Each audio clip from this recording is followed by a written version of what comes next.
What's up everybody, Super fan here from Mustang with the update number 18 on this Friday. So what's new with the Mustang? Well, first thing is I got an oil change today. So second oil change already in this car. They recommended every 5,000 miles, and I got the first one done a little bit early, I think at like 4,600 miles. And so this one is now due at like 9,600, and I'm almost at 9,500 miles. So very close to the 10,000 mile marker, and it's a lot of miles. I think I probably have one of the highest mileage EcoBoosts in the country. I think I'm maybe in the top 5 or so, at least that are online, that talk and stuff. But so yeah, I mean, it's still running really well though. I'm telling you, especially this brutal winter. I mean, everything has been so good, and even things like, you know, these windows, whenever you open the door up, they roll down a tiny bit because there's no frame there, and the BRZ had those as well. And if you remember from the BRZ weekly updates, the window would always freeze, and you'd have to like reset the window switches, and it wouldn't go up again, and you had to, it was really a pain.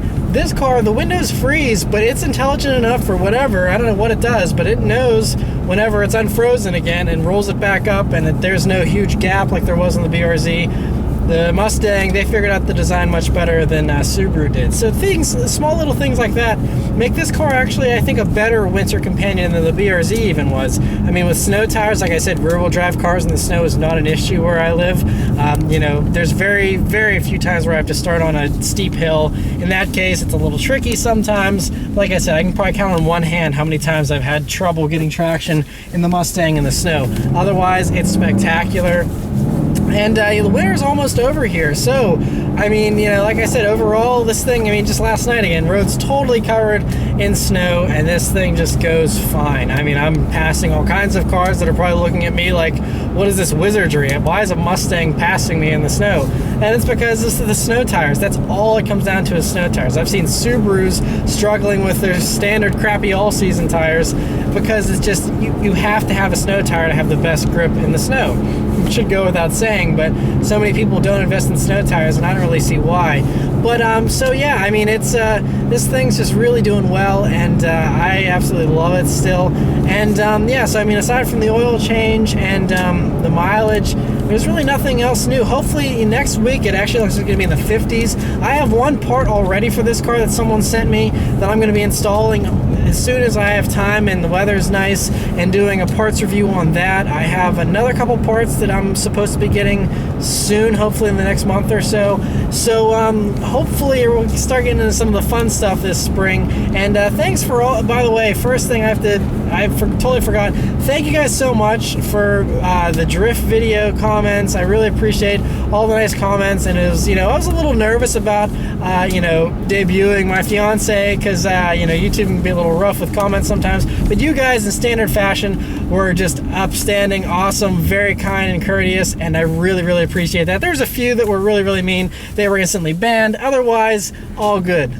So yeah, but that's it for all the updates on the Mustang. So I'll send it back to me at the news desk for all the awesome Geneva news this week.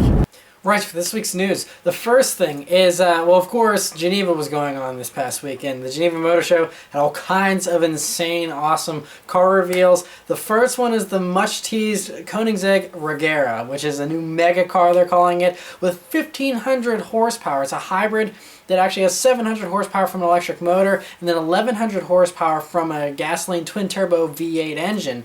So combined, you would think that that would be 1,800 horsepower, right? Well, not the case, because I don't know, the way it works together, whenever they're both working in tandem, you have 1,500 horsepower, or over 1,500. And so insane performance in this thing, though. I think they're saying it's going to be $1.89 million or something like that.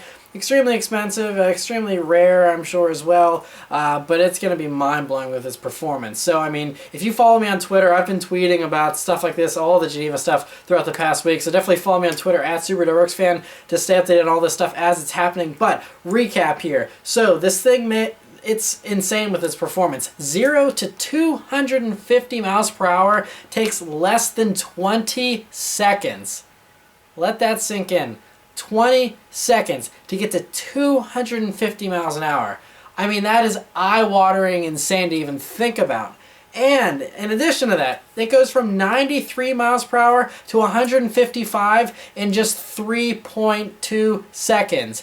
1, 2, 3. That's going from 93 to 155. I can't imagine how insane that would be to ride in. Maybe one day, we can all dream, right? But that is just mind-blowing performance. And the crazy thing about this car is there's no transmission. It's direct drive as well. I have no idea how that even works, but that is just epic, epic, epic. Really, really insane. I cannot wait to see this thing in action. Hopefully some big YouTube channel or somebody, gets a video of this thing, Top Gear or something, because seeing that thing go all out is just going to be so insane. So, that car stole the show.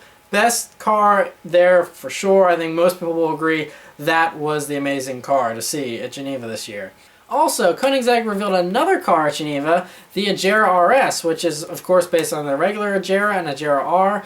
This one's much lighter, and it's less horsepower than the 1-to-1, but since it's got lighter weight, it's all good. So this one, it's tuned to produce 1,160 horsepower, which is down from the 1,341 from the 1-to-1. But still, I mean, over 1,100 horsepower, again, I mean... It's really sad to think this is the slow car that they offer, but it is. But just, again, mind-bending performance, and that thing is a stunner as well. And for the more pedestrian, more high-volume supercars that were debuted, the first one is Lamborghini debuted the new Aventador SV, which is it's called the LP750-4, so 750 horsepower roundabout, less weight as well, and looks really good, I think.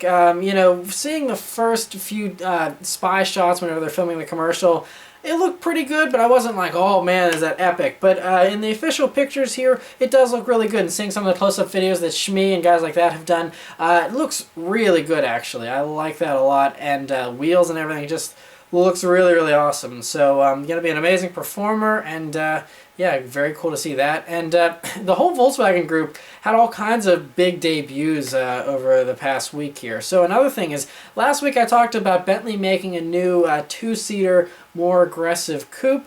And so that officially debuted as the Bentley EXP 10 Speed 6 concept. And it's kind of a surprise. Looks really good though. Some people are saying this may be a hint at what a refreshed, proper, all-new Continental GT will look like, but it's smaller and it's definitely a lot more sports car focused. I think this is best rivaling stuff like the Aston Martins and things like that. It looks really good though. I think it's a different take on the traditional round headlamps in the front there, but I think it works. Obviously I haven't seen it in person, but from the pictures even, it looks very good. I gotta say, this is a stunningly beautiful car.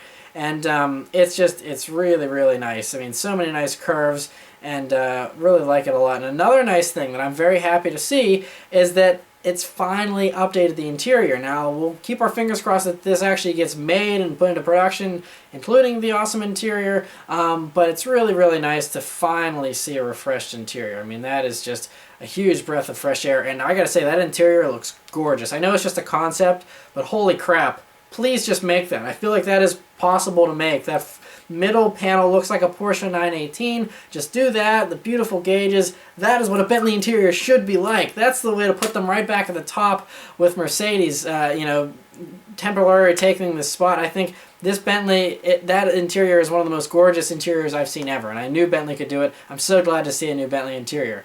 So, while we're talking about the luxury Grand Coupes, an interesting thing Aston Martin debuted at Geneva this year was an all-electric, all-wheel drive DBX concept, which is actually kind of like an SUV. It's got a lifted suspension here. It looks kind of like a DBS kind of deal, like the DB10 that James Bond's currently driving around in.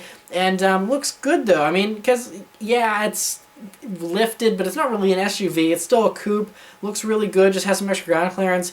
That's awesome. No word yet about whether they're actually going to build anything like this, but it's very cool to see. And hey, I think Aston Martin can't make a bad car, so anything they produce, the more Aston Martins in the world, the better off the world will be. So that's good to see.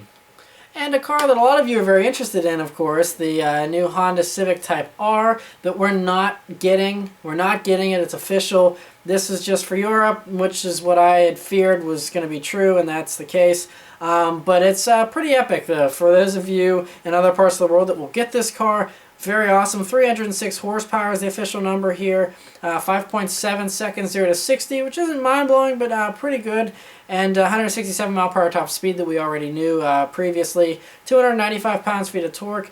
Very impressive car, and you know, has a pretty quick Nürburgring lap time as well. And so yeah, I mean, it looks good. And you know, I know some people were wishing that the taillights were integrated into their spoiler. That's not the case anymore. Still looks pretty awesome. And there's a lot of unique tuner cars and other cars made by specialty tiny little car brands that are always at Geneva. And one of the new ones, though, is James Glickenhaus, which is this self-made multi-millionaire, multi-billionaire, super rich dude from New York that he actually, I think you've probably seen some of his cars in the past where he's taken some Ferraris like an Enzo and turned it into what is the P4/5. And he's you know, made race car versions of those Ferraris that he's had Ferrari basically build him cars for himself, which is pretty epic. So, but he's starting off his whole new car company on his own. He's doing something new here. It's called Scuderia Cameron Glickenhaus, and their new car is called the SCG 003. And there's going to be a race car version and a street car version. And the streetcar version is going to be pretty expensive on its own, so that one's going to be $2.57 million, and the race car version is going to be $2.34 million, which I'm assuming is because it's more stripped out, less niceties. But there's no official power figures or anything like that. Obviously, it's going to have to be insanely fast to, you know, be able to sell at that price, because you have stuff like that Koenigsegg Regera, which is going to be cheaper. That's going to be probably faster, but this is going to be pretty epic, I think, still. Sounds familiar with the specs, though. It has a twin-turbo 3.5-liter V6 out of a Honda. Very similar to the twin-turbo V6 EcoBoost that's going to be in the Ford GT, and I think this actually looks a little bit like a Ford GT. I mean, obviously, there's no way they could have designed this car in the past 2 months. I mean, obviously this is a long time coming to, you know, have this design, but it does share some similarities with the GT in its ideas and the way it's shaped. And you know, also has a lot of Capero T1 in it, a little bit of a Ferrari Enzo nose. Looks really sweet, though. I think it's totally unique on its own and pretty awesome. So very exciting to see that whenever it finally comes out. But he is building lots of them, so it's going to be sweet. Hopefully we see lots of those around. And one obscure car that always shows up at Geneva, but I don't think I've ever seen another one outside of the Geneva Motor Show, is Spania showed off the new GTA Spano, which is, and I don't know where they're getting this from, but they said it's the main focal point at Geneva this year, even though I'm pretty sure it's far, far from the top of the list that everyone wants to see. Obviously, like I said, lots of awesome debuts at Geneva, and that is probably not at the top of anybody's list, but it's a cool car nonetheless. It's doing like 900 horsepower now and 900 pounds-feet of torque as well, 230 mile per hour top speed. All this stuff sounds amazing, but I don't know how many of these they actually build, because the original GTA Spano, I've never seen even a video of one on the street, I don't think. They're extremely rare. I don't know how many of these they actually sell, but they must be staying in business to keep making new cars. So somebody's buying them. They just never show them off. But yeah, so it looks cool though, and yeah, interesting to see that. And so getting back to some more mainstream stuff, Audi had a bunch of great releases. Of course, the new R8 broke, and I showed official pictures of that last week, and you can hear my thoughts on the R8 last week. But other things that they revealed were the 2016 Audi R8 e-tron, which is the all-electric version, 456 horsepower, and it's going to be available for sale this year. And I gotta say, if you were complaining about the looks of the new R8 like I was, kind of underwhelming, that kind of fixes it. I think that looks a lot cooler, obviously, but you have to pay a price with the electricity thing instead. But I mean, it's still an amazing performer. 3.9 seconds 0 to 60. And top speed of either 130 or 155. They're saying one or the other. I guess they're not totally sure just yet. But it's going to be awesome. Range of 280 miles, so very good. And pretty cool to see that they're finally bringing an e-tron here to mass production, so very cool. And another R8 variant that they came out with as well was the R8 LMS, which also looks a lot cooler than the production car, but of course, being a race car, that's the way it is. And that is strictly all it is a race car, but obviously beautiful. It has the same grade V10, 585 horsepower in this application, and looks awesome. So very cool to see that. Another thing that looks really awesome is Audi's Prologue Avant concept, which I showed a picture of last week, but now we have all kinds of pictures of it from every angle, and Talk about a gorgeous, gorgeous car. So good looking. I really hope that Audi uses this for their future designs, because that is a very good direction to head. Still evolutionary, nothing quite as crazy as whenever they first debuted the R8 and stuff with that whole new design. But this looks really good. I mean, especially that back end, those taillights and everything. Really, really nice. And another really nice looking Volkswagen Group car. We're on a roll here. Lots of Volkswagen stuff, like I said. Is the Volkswagen Sport Coupe Concept GTE, which is the car that was teased. I showed like a sketch of it last week. Now we have all the pictures of it from every angle. Looks beautiful. I have to say, that headlight treatment, the way that the LEDs flow into the grille, very, very cool looking. And they say, Volkswagen is saying this marks the beginning of a new era of design for Volkswagen. If that's what they're going to be designing all the future Volkswagens around, I think they're going to be okay. I know Volkswagen sales have been down recently, but if you start building stuff that looks like that, I think you're going to have a whole lot of people walking into a Volkswagen showroom again. So, very great to see that, and yeah, they should just build that just the way it is, put that into production as quickly as possible. Another Volkswagen Group news.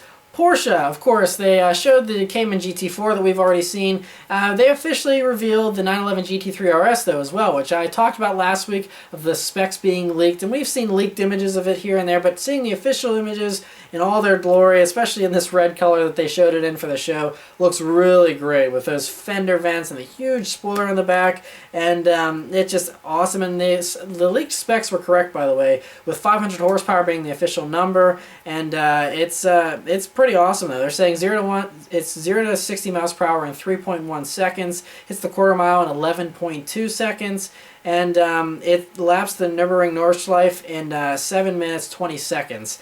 So a pretty epic time, and awesome to see that. Obviously bare bones. Interesting thing about this though is it's only available in PDK as well, just like the GT3. No manual transmission. I know some people were hoping the RS would add a manual option. Not the case. Only PDK.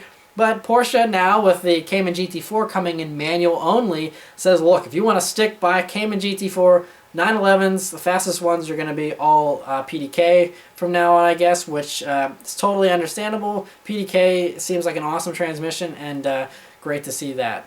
And other Porsche news, there's always some tuners that show up at Geneva, and Ruff is one of them, and they've always done some of the best custom 911s, and so they've done the RGT 4.2, which is 518 naturally aspirated horsepower, and I don't know, the body kit takes a little bit of warming up to, I think. I think the fenders are cool, but that front end, gonna need a little time to warm up to that, but I mean, it's obviously great performance over a standard 911. I don't know though, with Porsche offering such good, I mean, Porsche has so many different models of the 911 that I don't think there's any niche that really hasn't been filled yet. I mean, you want something, more aggressive but not super aggressive, you can get the GTS or the GT3 or the standard ones. You have the Targas now. I mean, there is so many variants of the 911. It's hard to think that there's a niche that Roof can fill, but they're going to try. And at least it's different for those that want something different, non-factory Porsche. You can have OEM quality from Roof with a little bit difference than the standard Porsche.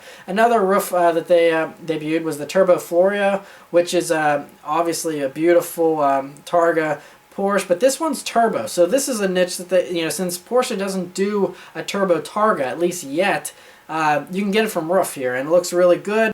Also, every year Touring seems to come out with a new car at Geneva, and last year with the Disco Volante, which you may remember Jeremy Clarkson getting all excited about. It was a good looking car, I will admit. So this year they have a new one called the Touring Superleggera Berlinetta Lusso, which is an F12 Berlinetta that they have given their custom treatment to, and looks really good. It's a lot more smoothed out than the F12, and it's a little more graceful, and it's a lot more conservative, I think. Personally, call me crazy, I like the way a standard F12 looks better. But, I mean, it's a beautiful car on its own as well, and same mechanicals as an F12 underneath, just basically a custom bodywork here for it, but looks really good, I have to say. Very cool, and it's just nice to see unique takes on all these different cars, and so interesting to see that. Another interesting take, this is on the other extreme of the spectrum here, Mansory, which is known for their crazy designs. They have done the Lamborghini Huracan, and their body kit here looks pretty interesting. So I originally saw last week, you know, they posted up a picture of a black car with the Mansory kit, and that looked good.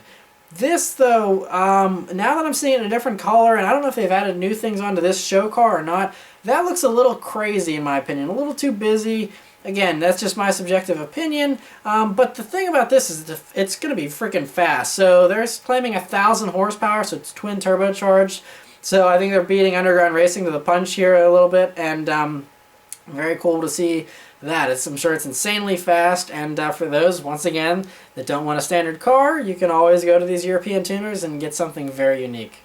And two other new cars that came out of Geneva. The one is the car that was teased by Lexus that I said was horrifying to look at from the teaser image. Well, they've shown the whole car, of course. It's the LFSA concept, and it doesn't really look any better in the final production stuff. I mean, I would say it looks cool from the side shots and stuff. That front end, though, holy crap. I don't know. Again, it looks horrifying. I don't know why it's so hard to make a beautiful car. I know Lexus just wants to be different, but I feel like these crazy designs might even scare people away from the fact that they're a stellar brand with amazing satisfaction surveys and all that good stuff like Consumer Reports just reported on. But making stuff like this, I mean, again, this is just a concept, and maybe it's a European-only car anyway or something. I don't know, but yikes, that front end.